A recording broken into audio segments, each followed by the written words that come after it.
Hello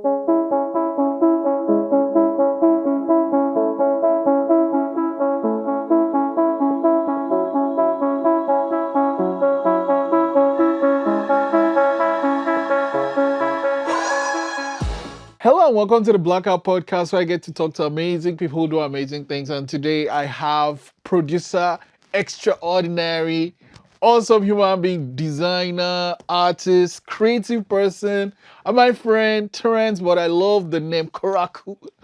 Thanks for coming to the podcast today. Thank you for having me. Okay. Let's start with the name. But before the name and where it came from, whenever your beats come on, there's like these ladies where they're like, anyway, how did that happen? The beat tag. So as every producer, we all have our own beat tags. But I wanted something that sounded different. And where I used to live in Moncton, like Dieppe, I have a lot of friends who speak French.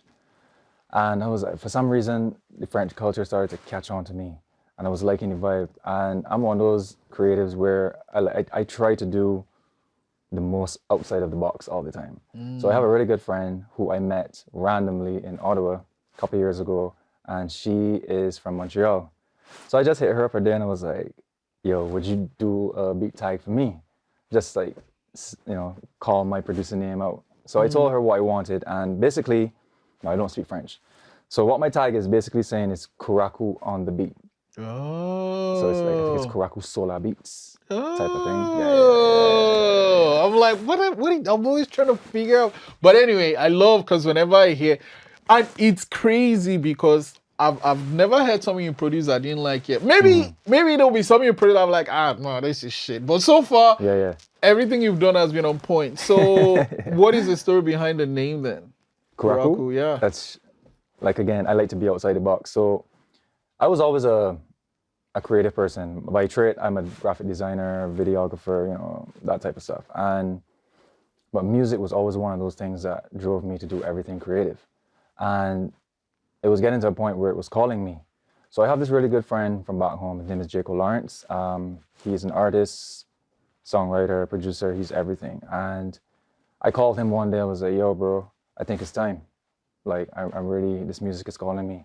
And I would go into his studio and he would show me certain things, but the way how my brain works is like, I thought to be a producer, you needed to be a musician, right? So what he was showing me was just literally going over my head.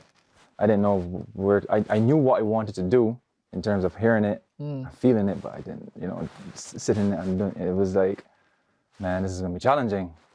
I'm a very determined person. So I took his knowledge, his lessons, whatever, went home one night. I literally had nothing. All I had was one computer, an iMac, regular keyboard, a mouse, no MIDI keyboard, nothing. I'm like, you know what? I gotta do this. And I made my first beat that night. Literally that night. Wow. So, on how I basically learned to do beats was just like listening to other producers, trying to break it down by listening to how they do it, or what I think they have done, and just recreate, and just started my own thing. And from then on, I've just been making beats every single day. I wanted to stay silent for my process of learning to become a producer. I've been creating content now for the last 4 or 5 years. Wow. So it's only recently now that I have been, putting out what I have worked on with other artists and that type of thing. That's insane. I mean, like, having all this work for 5 years and still holding it back. Oh, wait. But you didn't say the name Kuraaku, so how did... Right, sorry.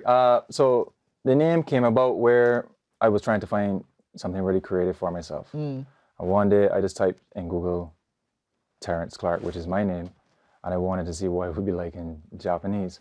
So it gave me, I call it Japanese English. So it just spelled out Terensu Kuraaku. And I started running with that name for a while. I'm like, man, this name's too long. Terensu Kuraaku. It's too much to say off of the tongue. Yeah. So I was like, you know what? Kuraaku is the vibe. Yeah. So I then started branding myself as Kuraaku Productions, or Productions.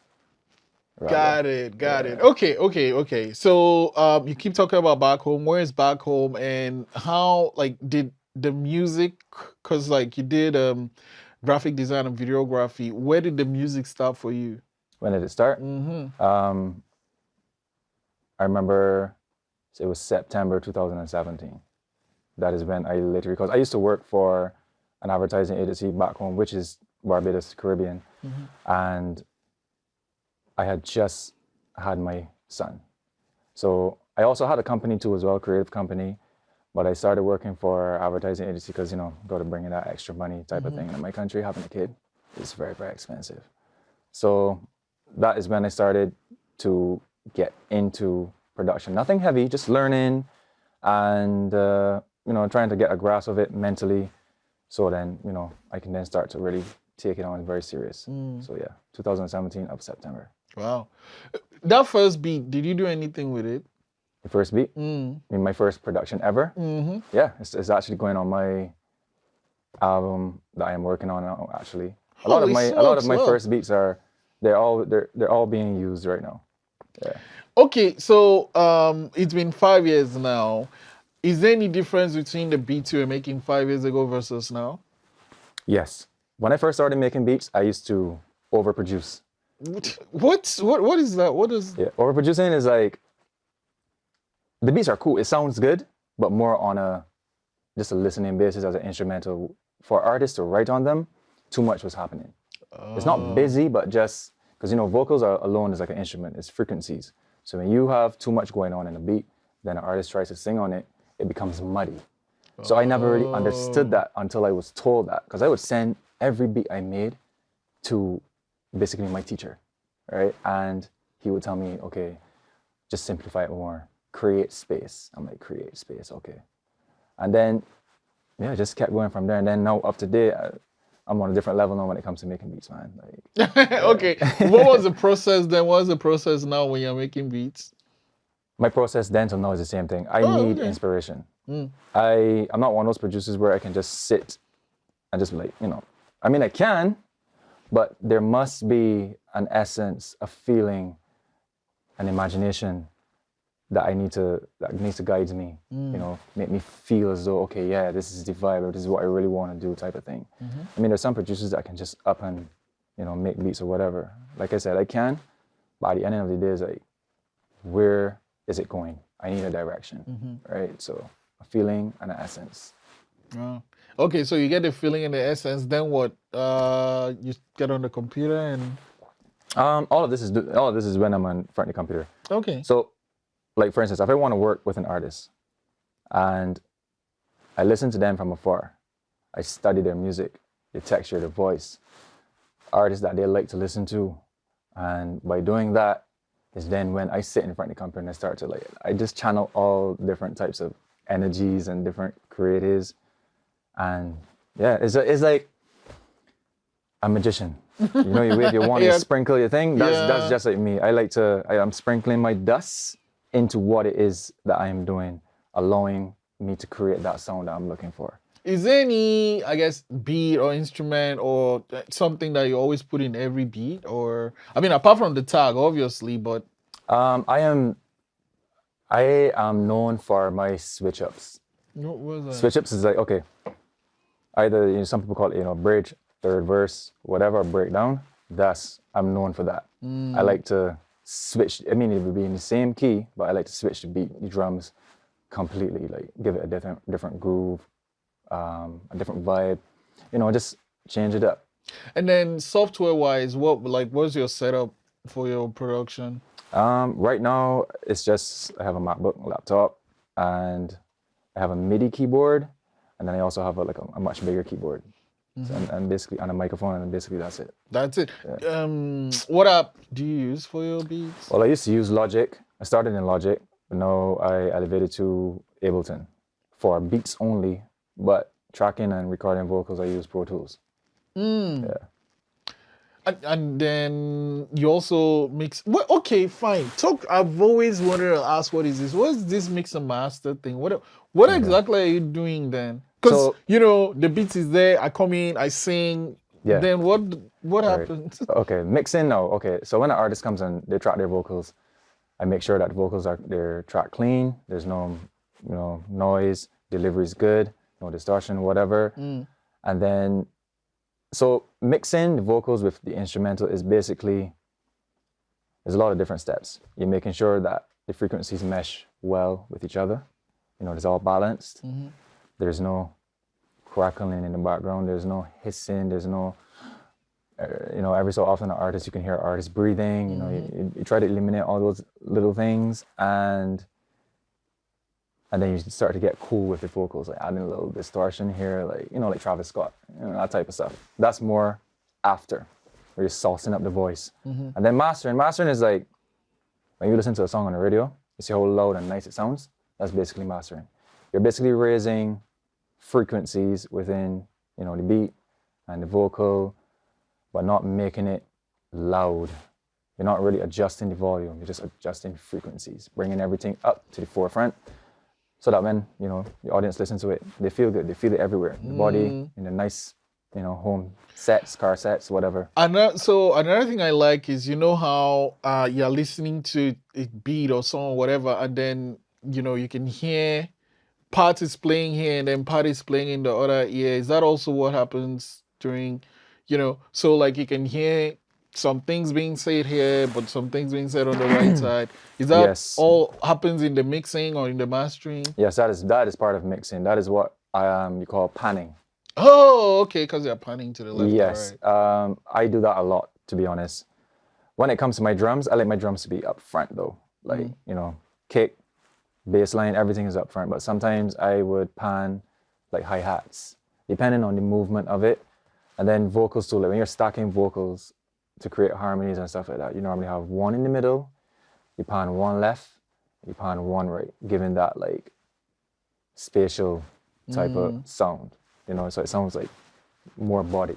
So another thing I'm curious about, when do you always make the beat with an artist in mind, or do you ever just make the beat after you get the inspiration from wherever? Recently, I have been, because I've been working with different artists, I'm making beats geared towards that specific artist. When I first started, I would just build a beat based on a song that inspired me, or an environment. Environment, and like everything is inspirational for me. Environment, changes of seasons, people I hang out with, everything inspires me. So it's all about the mood at that point, in time. Yeah. Wow. That's great. And now, when you're working with an artist, do you have a process? Like, do you want to make the beat before they come through, or you're making the beat together, or? Well, so far, I have been making the beat and just sending it to the artist. Because, like right now, I'm working on a project with Young Stack. And it's not like I've known him recently. I've been connecting with him now since last February, and I've been studying his music. Man, he's a star.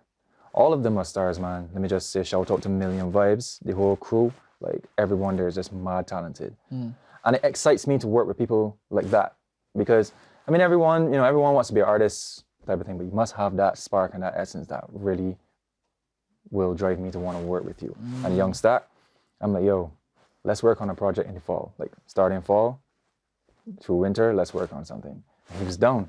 So by me knowing his style, his texture, and things that he like, my mind is just moving. It's just like creating things as I go. So I just sit in front of the computer, create this beat. But I also like to create things outside of the artist's realm, outside of the box. I like to test artists, because I know I can hear, I don't know what they will say, but I can hear them being on something other than their normal. You know what I'm saying? Yeah. So there's got to be a lot of trust between you and the artist then. A lot of what? Trust. Yeah. How do you build that trust though? I show what I'm capable of, First thing I do is I present myself in a way that my energy is blessed. I want everyone to see that, I'm a cool guy type of thing. Not everyone likes everyone, whatever, but that's my main thing. I like to present myself as a human being first, and I play my stuff, and yeah, just go from there. Wow. Okay, so let's talk about the projects now. You said you've been making beat for years and years, but what made you feel ready to let artists sing on your beats? I would say when I basically accomplished not overproducing. Because that was my real big thing. Like, I would get so excited just because I thought like making beats was like, because you hear people's in production, And it sounds like so much is going on, but really and truly, it's so simple. If you really listen carefully, you just break it down. It's just the way how I mix my stuff. So like, instead of me sometimes having a snare that would just hit like, pow, I would put some effect on it to make it trail or echo, or just give a different vibe. In this life, we're never truly original. We're not original. You know what I'm saying? Everything we do has been used before, from past. Like, it's just it's how you do things. That's all. You're unique with how you treat and use things. That's all I can say, right? And I find that when you're really into your craft, that is when your true superpowers are shown, because you're hungry. Like when artists first start, coming out and before being signed to a label or whatever, they have this hunger for, I must be really good at what I do, and I believe in my craft, and I want people to hear it. That is where the true essence is shown. And then how did you connect with the Million Vibe crew? So I remember being here in 2020 in Halifax. I was by a friend just chilling, and Keo, I've known Keo for years, right? I would message Keo, like, yo, bro, do you know anyone in the city that I can connect with musically, any artists, producers? Because as a producer, I need to connect with artists. Otherwise, my beats are just instrumentals, you know what I'm saying? And I like to network. I'm a networker. Because in this life, especially musically, you have to network, right? And he put me on to like, he told me about Quake. I've never met Quake yet, but man, he's a damn good rapper. I'm yet to meet him, but he told me about Quake, and then it's aquaculture.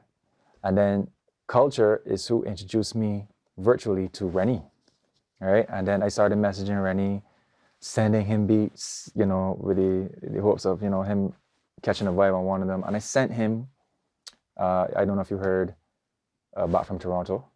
Yeah, sent him that beat, like a year or so ago. And he sent me a demo, and I was like, yo, that is when I literally got excited to work with Rennie. Because honestly, I do all kind of genres. I like to fuse genres together too. And as from the Caribbean, we're rhythmic people. Dancehall, reggae, soca music, is in my blood. And Afro music is like, I'm not gonna lie, that's my realm. When it hits my soul, I just feel good. I get goosebumps, I wanna move, I love to dance, right? So him being as an Afro artist on my production, I was so excited. I was like, yeah, this is a vibe, yo. And yeah, and then since then, I came here, I was in Dartmouth, I moved in February. And every so often I would come to the city to like sessions by KO. And that's where I met Young Stack, Clinton, which is Gatsby, and Big Stack, and Basil. And they were all there at the session. And I came by KO to introduce some beats for a potential collaboration with a project. No, they didn't know anything about the project. I just created it literally in my mind. I'm like, I want to work with everyone. And I had ideas for beats. I did them really fast, presented them, and they all just jumped on, literally like that, yeah. Wow. So. Wow, and I guess, as they say, the rest is history, because you've just been dropping bangers and bangers and bangers and bangers. I love Loving You. Yes, that is the one that I shot that video. That's why I moved here. I came to Halifax to shoot that video. It was with Rennie and a guy who's a really good friend of mine from my country. He's like my artist. We work really close together. And yeah, I came here to shoot that video. Yeah, no, it's a dope video also. So let's actually pause on the music and rewind just a little bit and talk about how you got into graphic design and videography and working at the advertising place and starting your own creative company. Yeah. Well, back home, I was always into, like, I love art, right? And growing up, drawing and everything was just like my thing. I used to get really frustrated because I was never good at drawing out of my head. I could see what I want, but when I try to pen it, pencil it, or whatever, it never came out how I wanted it. And I would get so frustrated. I'm like, man, no, man, like, And then one day, a friend of mine introduced me to an old designing program called Paint Shop Pro. Okay. I'm like, Paint Shop Pro, what's this? And he showed me little things of designing, and I'm like, I instantly fell in love I'm like, no, I need to learn this. And I learned the program, and that's when I literally got into like graphic design. I've been doing graphic design in my country from the time I was 13 years old until, I mean, literally all now still, I still do it. But back then I was real heavy into it. I would do a lot of free work so people can see what I'm about. Then I started charging really cheap. And then as the, it became a certain way, prices, stuff went up. But I was really known and respected for my art because I was always one of those guys to, be outside the box, even with corporate work. You know what they say in corporate design is everything must be sleek and this blah, blah, blah. Like, for me, I was like, okay, yeah, that's but why not introduce something new to the corporate world of design? And that's what I did, and people loved it back home, loved it. I branded a lot of companies, nightclubs, 2 nightclubs actually, and and then I started to get into, I was into photography too as well. But photography for me was not more of the focus on a camera. It was more on the focus of post-production. Capture my subject, sit in front of my computer, and then create what I wanted to create. Was it Lightroom? No, I used to use Photoshop. Oh, okay. Photoshop and Photoshop for my photos and Final Cut for video. Right. Oh, fuck. I mean, it's the original Final Cut. I think after I introduced Final Cut X, I just moved to Adobe Premiere. That's what I cut with. I guess everyone has their own preference, to be honest. Like, Adobe Premiere is cool. It kind of reminds me of After Effects because I use After Effects too as well, like the platform and everything, the GUI. Final Cut to me is, I like Final Cut because it's very robust, but it looks light and simple. Like when you open it, it's just there. But really and truly, when you get to, learn it, it's very heavy. Yeah. I like it a lot for placing footage together, cutting, whatever.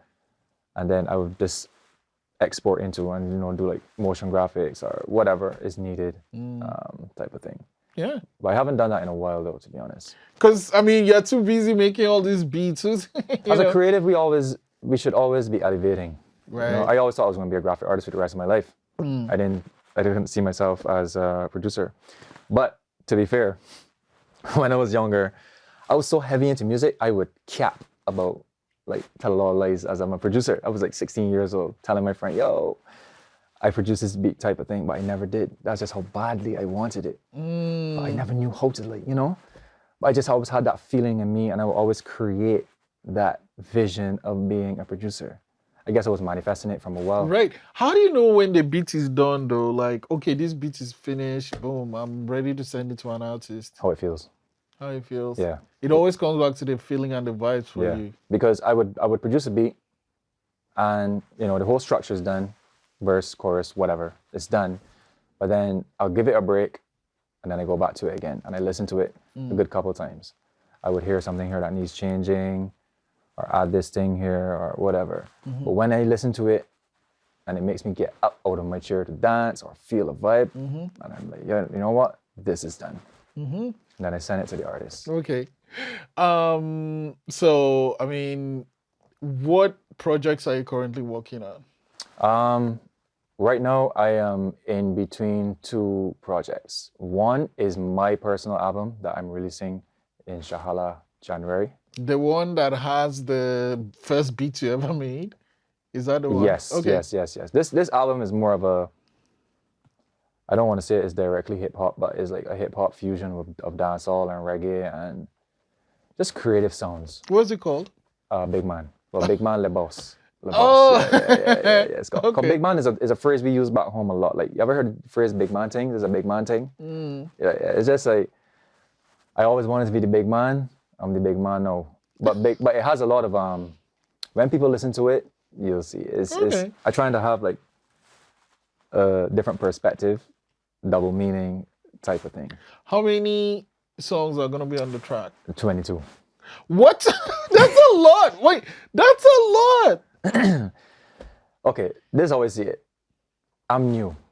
No one really knows about me other than who I connect with, right? Yeah. So why give them something less when I can give you more to digest? Wow. Because when you have 22 tracks, I'm guaranteed, I'm not pulling my own horn or anything, but I'm telling you, these tracks are very interesting. And I want people to be able to digest them, listen to them, because you can vibe to them, you can drive to them, You can sit at home and study. You can do whatever to them. It's that type of music, right? So yeah, I just want to give people more. Okay, and then what's the second project? Second project is with the guys from the city. Basically, Million Vibes. How many songs will be on that one? I'm not sure as yet, but not as much. I would say probably like the most is like 12 tracks. Okay. Yeah. Does he have a title? It's called Shesh. Like a session? S-E-S-H, yeah, sessions, Shesh. Oh, are you gonna do like part 2? Is it gonna be a collection like Shesh 2, Shesh 3, or? You never know. If you use it, you have to say I gave you that idea.